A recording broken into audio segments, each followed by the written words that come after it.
എല്ലാവർക്കും സൂര്യ കിച്ചണിലേക്ക് സ്വാഗതം. ഞാൻ സൂര്യ രഞ്ജീഷ്. ഇന്ന് എനിക്കിവിടെ നല്ല ഫ്രഷ് ആയിട്ടുള്ള ഒരു കടച്ചക്ക കിട്ടി. അപ്പോൾ ഞാൻ അത് വെച്ചിട്ടൊരു തോരനാണ് ഉണ്ടാക്കി കാണിക്കാൻ പോകുന്നത്. ഈ കടച്ചക്ക തോരൻ ഉണ്ടെങ്കിൽ നമുക്ക് വേറെ ചോറിൻ്റെ വേറെ ഒരു കറിയുടെയും ആവശ്യമില്ല. അപ്പോൾ നമുക്ക് എങ്ങനെയാണ് ഈ കടച്ചക്ക വെച്ചിട്ടുള്ള തോരൻ ഉണ്ടാക്കുന്നതെന്ന് നോക്കിയിട്ട് വരാം. ഇതാ ഇന്ന് എനിക്കിവിടെ നല്ല ഫ്രഷ് ആയിട്ടുള്ളൊരു കടച്ചക്ക കിട്ടിയിട്ടുണ്ട്.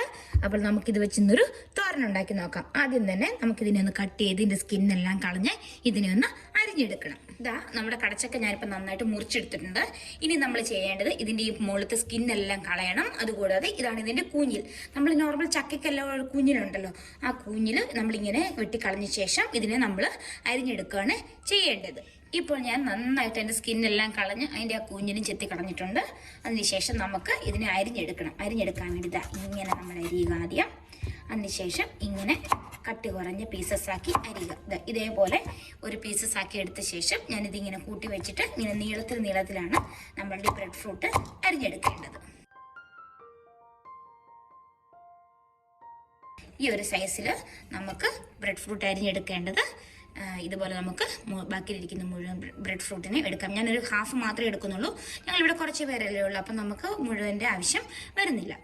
അടുത്തതായി ഞാനിവിടെ ഒരു പാൻ വെച്ചിട്ടുണ്ട്. ആ പാൻ ഇപ്പം നന്നായിട്ട് ചൂടായിട്ടുണ്ട്. ഞാൻ അപ്പോൾ അതിലേക്ക് ഒരു അല്പം എണ്ണ ഒഴിച്ചു കൊടുക്കുകയാണ്. വെളിച്ചെണ്ണയാണ് ഒഴിച്ചു കൊടുക്കുന്നത്. അതിനുശേഷം അതിലേക്ക് ഞാൻ ഒരു കപ്പോളം തേങ്ങ ഇവിടെ എടുത്തു വെച്ചിട്ടുണ്ട്, ചെറിയ തേങ്ങ, അതും കൂടെ ഇട്ട് കൊടുക്കുകയാണ്. ഇനി നമുക്ക് ഇതിനെ നന്നായിട്ടൊന്ന് വറുത്തെടുക്കണം. അതാണ് നമ്മളിത് വറുത്തരച്ച ഒരു തോരനാണ് ഉണ്ടാക്കുന്നത്. അപ്പോൾ അതിന് വേണ്ടി നന്നായിട്ട് ഇതിനൊരു ഗോൾഡൻ ബ്രൗൺ ആകുന്നവരെ നമ്മളൊന്ന് വറക്കണം. ഈ തേങ്ങയിലേക്ക് ഞാൻ ആവശ്യത്തിനുള്ള ഉപ്പും കൂടെ ഇട്ട് കൊടുക്കുകയാണ്. ഇത് നന്നായിട്ടൊന്ന് മിക്സ് ചെയ്ത ശേഷം ഞാൻ ഇതിലേക്ക് കുറച്ച് ഒരു ടേബിൾ സ്പൂണോളം പെരിഞ്ജീരകം നമ്മളുടെ ഈ തോരൻ നല്ലൊരു ഫ്ലേവറാണ് കൊടുക്കുന്നത്. ഞാൻ ഒരു ടേബിൾ സ്പൂണോളം പെരിഞ്ജീരകവും ഇട്ടിട്ടുണ്ട്. ഇനി നമുക്ക് ഇതിനെ നന്നായിട്ട് ഇളക്കിയ ശേഷം നമ്മളിതൊരു ഗോൾഡൻ ബ്രൗൺ ആകുന്നവരെ നമ്മൾ വറുത്തെടുക്കണം. ഇതിട്ടേച്ച് എങ്ങും പോയരുത്.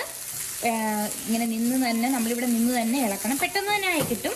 പക്ഷെ നമ്മളിങ്ങനെ ഇളക്കിക്കൊണ്ട് നിന്ന് എല്ലാ ഭാഗവും ഒരുപോലെ ഗോൾഡൻ ബ്രൗൺ ആകുന്നവരെ വറുത്തെടുക്കണം. ഇപ്പോൾ ഇതാ നമ്മളുടെ തേങ്ങ നല്ല ഗോൾഡൻ ബ്രൗൺ ആയിട്ട് വന്നിട്ടുണ്ട്. ഞാനിങ്ങനെ ഇളക്കിക്കൊണ്ട് നിന്ന് തന്നെയാണ് ഇത് വറുത്തെടുത്തത്. ഞാൻ ഇനി ഇതിലേക്ക് ഇപ്പം ഫ്ലെയിം നന്നായിട്ട് കുറച്ച് വയ്ക്കുക. അതിനുശേഷം ഇതിലേക്ക് ഒരു 1/4 ടീസ്പൂൺ നമ്മളുടെ ഗരം മസാല ഇട്ട് കൊടുക്കുന്നു. അതുപോലെ ഒരു 1/2 tablespoon meat masala, 1/2 tablespoon മല്ലിപ്പൊടി, coriander powder, 1/2 tablespoon Kashmiri chilli powder, ഇത്രയും ഞാനിതിലേക്ക് ഇട്ട് കൊടുക്കുകയാണ്. അതിനുശേഷം ഇത് നന്നായിട്ട് ഇളക്കി കൊടുക്കുക. ഇത് ഫ്ലെയിം കുറച്ച് വെച്ച എന്താണെന്ന് വെച്ചാൽ നമ്മൾ ഓൾറെഡി തേങ്ങ നല്ല ചൂടിലിരിക്കുകയാണ്. അപ്പോൾ ഈ പൊടിയൊന്നും കരിഞ്ഞു പോകാതിരിക്കാൻ വേണ്ടിയാണ് ഇങ്ങനെ ചെയ്യുന്നത്. ഇത് നന്നായിട്ടൊന്ന് മിക്സ് ആക്കിയ ശേഷം ഞാൻ ഫ്ലെയിം ഓഫ് ചെയ്യുകയാണ്. ഇനി നമ്മൾ 1 മിനിറ്റും കൂടി ഇങ്ങനെ ഇളക്കിക്കൊണ്ട് നിൽക്കുക. അപ്പോൾ നമ്മളുടെ ആ മസാല നമ്മൾ ചേർത്ത പൗഡറെല്ലാം ഉണ്ടല്ലോ, ആ പൗഡറും നമ്മുടെ തേങ്ങയും കൂടെ നന്നായിട്ട് മിക്സ് ആവും. അത് നന്നായിട്ട് ഒന്ന് ചൂടായും കിട്ടും. അപ്പോൾ ഇങ്ങനെ ഒന്ന് ഇളക്കി കൊടുക്കുക. ഇനിയിപ്പം നമുക്ക് ഇതിനെ ഒന്ന് അരച്ചെടുക്കുക എന്ന് പറഞ്ഞാൽ ഒരുപാട് വെള്ളം ഒഴിച്ചൊന്നുമല്ല, ഒരല്പം വെള്ളം ഒഴിച്ച് നമ്മൾ തോരനൊക്കെ അരയ്ക്കുമല്ലേ അതേമാതിരി ഒന്ന് അരച്ചെടുക്കണം. അടുത്തതായി നമ്മൾ വറുത്ത് വെച്ചിരിക്കുന്ന ആ മിക്സർ ഒന്ന് തണുത്തിട്ടുണ്ട്. അത് ഞാനെടുത്ത് ഒരു മിക്സിയുടെ ജാറിലേക്ക് ഇട്ട് കൊടുത്തിട്ടുണ്ട്. അതിലേക്ക് ഞാനൊരു 1/4 മുറി സവോളയും കൂടെ അരിഞ്ഞത് ഇട്ട് കൊടുക്കുകയാണ്. ഈ സവോളയ്ക്ക് പകരം നമ്മളുടെ ചെറിയ ഉള്ളി ചേർക്കുകയാണെങ്കിൽ ഭയങ്കര നല്ല ടേസ്റ്റാണ്, സൂപ്പർ ടേസ്റ്റ് ആയിരിക്കും. എൻ്റെ ഇപ്പോൾ ഉള്ളി ഇല്ലാത്തതുകൊണ്ട് ഞാൻ സവോളയാണ് ആഡ് ചെയ്യുന്നത്. അത് കൂടാതെ ഒരു 2 നുള്ള് മഞ്ഞൾപ്പൊടിയും കൂടെ ഇട്ട് കൊടുക്കുകയാണ്. ഇനി നമുക്ക് ഇതിനെ ഇതിൻ്റെ ലിഡ് വെച്ചൊന്ന് അടച്ച ശേഷം നമുക്ക് ഒന്ന് അരച്ചെടുക്കും. ഇതാ നമ്മളുടെ അരപ്പ് ഇവിടെ റെഡി ആയിട്ടുണ്ട്. ഞാൻ ഇതിനകത്തേക്ക് ഒരു 3 ടേബിൾ സ്പൂൺ വെള്ളവും കൂടി ഒഴിച്ചിട്ടാണ് അരച്ചത്. ഈ ഒരു പരുവത്തിലാണ് അരച്ചത്. ഇത് നല്ല വെണ്ണ പോലെയൊന്നും അരച്ചിട്ടില്ല, ചെറിയ തരിതരിപ്പായിട്ട് കിടപ്പുണ്ട്. അങ്ങനെയാണ് നമ്മളുടെ തോരന് വേണ്ടുന്നൊരു പരുവം എന്ന് പറയുന്നത്. അടുത്തതായി ഞാനൊരു ചട്ടിയിലേക്ക് നമ്മൾ എടുത്തു വെച്ചിരുന്ന നമ്മളുടെ കടച്ചക്ക അരിഞ്ഞെല്ലാം നന്നായിട്ട് കഴുകിയിട്ട് ഒരു ചട്ടിയിലേക്ക് അത് ഇട്ട് കൊടുത്തിട്ടുണ്ട്. അതിലേക്ക് ഞാനൊരു കപ്പോളം വെള്ളവും കൂടെ ഒഴിച്ചു കൊടുക്കുകയാണ്. എന്താണെന്ന് വെച്ചാൽ നമ്മളുടെ ഈ കടച്ചക്ക നന്നായിട്ട് വെന്ത് കിട്ടണം. ചിലപ്പം കടച്ചക്കയ്ക്ക് പെട്ടെന്ന് അത്രയ്ക്ക് വെന്ത് കിട്ടില്ല, സീസൺ അനുസരിച്ച് മാറും. അതുകൊണ്ട് ഞാനിപ്പം 1 കപ്പ് വെള്ളമാണ് ഒഴിച്ചു കൊടുത്തിട്ടുള്ളത്. ഈ വെള്ളത്തിൽ കിടന്ന് നമ്മളുടെ ഈ കടച്ചക്ക ഒന്ന് വേകണം. അതിന് വേണ്ടി ഞാനിതൊന്ന് അടച്ച് വെക്കുകയാണ്. അടച്ച് വെച്ച് നമുക്ക് നന്നായിട്ടൊന്ന് വേവിച്ചെടുക്കാം. നമ്മൾ മസാലയൊന്നും ഇപ്പോൾ ചേർക്കുന്നില്ല. നമ്മൾ ഇതൊന്ന് വെന്ത ശേഷം മാത്രമാണ് നമ്മൾ അതിലേക്ക് മസാല ചേർക്കുന്നത്. ഇപ്പോൾ നമുക്കൊന്ന് തുറന്ന് നോക്കാം. നമ്മളുടെ കടച്ചക്കയുടെ കുറേ വെള്ളമെല്ലാം വറ്റിയിട്ടുണ്ട്. അപ്പം നമുക്ക് വേഗം എന്തായെന്ന് നോക്കാം. എടുത്ത് നോക്കട്ടെ. ഇതിപ്പോൾ ഒരു പകുതിയോളം വേവായിട്ടുണ്ട്. ഈ സമയം ഞാൻ ഇതിലേക്ക് നമ്മൾ അരച്ച് വെച്ചിരിക്കുന്ന അരപ്പുണ്ടല്ലോ അതങ്ങ് ഇട്ട് കൊടുക്കുകയാണ്. ഇനി അരപ്പെല്ലാം ഒന്ന് വെന്ത് വരണമല്ലോ. ഈ അരപ്പിട്ട് കൊടുക്കുന്നു. അതിനുശേഷം അതിലേക്ക് ഞാനൊരു ചെറിയൊരു ടൊമാറ്റോ എടുത്ത് വെച്ചിട്ടുണ്ട്, അതും കൂടി ഇട്ട് കൊടുക്കുകയാണ്. കൂടാതെ കുറച്ച് കറിവേപ്പിലയും കൂടെ ഇട്ട് കൊടുക്കുന്നു. കറിവേപ്പിലയും കൂടി ഇങ്ങനെ ഇട്ട് കൊടുക്കുന്നു. അതിനുശേഷം ഇത് നമുക്ക് നന്നായിട്ടൊന്ന് ഇളക്കി കൊടുക്കാം. നന്നായിട്ടൊന്ന് ഇളക്കി മിക്സ് ചെയ്യുക. ഇപ്പോൾ ഞാൻ നന്നായിട്ട് ഇളക്കി അരപ്പെല്ലാം നമ്മളുടെ കടച്ചക്കയിലേക്ക് പിടിപ്പിച്ചിട്ടുണ്ട്. അതിനുശേഷം ഇപ്പം അതിനിച്ചിലൂടെ ഇതൊരു ഹാഫ് വേവ് ആയിട്ടുള്ളൂ. അതുകൊണ്ട് ഞാൻ ആ മിക്സിയിലേക്ക് അല്പം കൂടെ വെള്ളം ഒഴിച്ചിട്ട് അതിൽ നിന്നുള്ള അരപ്പെല്ലാം ഒന്ന് കഴുകി എടുത്തിട്ടുണ്ട്. അതും കൂടി ഇതിനകത്തേക്ക് ചേർക്കുന്നു. എനിക്ക് ഉപ്പിന് ഇത്തിരി കുറവുണ്ട്, അതുകൊണ്ട് ഞാൻ അല്പം കൂടെ ഉപ്പിട്ട് കൊടുക്കുകയാണ്. അതിനുശേഷം വീണ്ടും നമ്മളിതെല്ലാം കൂടെ ഒന്ന് മിക്സ് ചെയ്ത ശേഷം നമ്മൾ പിന്നെ അടച്ച് ഇതിനെ വേവിക്കാൻ പോവുകയാണ്. ഇപ്പോൾ ഇൻ കേസ് നിങ്ങൾ ഒഴിക്കുന്ന വെള്ളം കുറവാണെങ്കിൽ, വേവ് കുറവുണ്ടെങ്കിൽ നമുക്ക് വീണ്ടും ഇത്രയും കൂടെ വെള്ളം ഒഴിച്ചു കൊടുക്കാം. അത് നന്നായിട്ട് വേകുന്ന വരെ നമ്മൾ വേകാൻ ആവശ്യമായ വെള്ളം ഒഴിച്ച് ഇങ്ങനെ വേവിച്ചെടുക്കുകയാണ് ചെയ്യേണ്ടത്. അതിനുശേഷം ഇതിങ്ങനെ കൂട്ടി വെച്ച ശേഷം നമുക്കിതിനെ പിന്നെയും അടച്ചു വയ്ക്കാം. അടച്ചു വെച്ച് ഈ വെള്ളം വറ്റി ഇത് നന്നായിട്ട് വെന്ത് വരണം. ഇപ്പോൾ നമുക്ക് നമ്മുടെ തോരൻ ഓപ്പൺ ചെയ്ത് നോക്കാം. നമ്മളുടെ തോരൻ്റെ വെള്ളമൊക്കെ വറ്റി വന്നിട്ടുണ്ട്. ഒന്ന് ഇളക്കി നോക്കട്ടെ.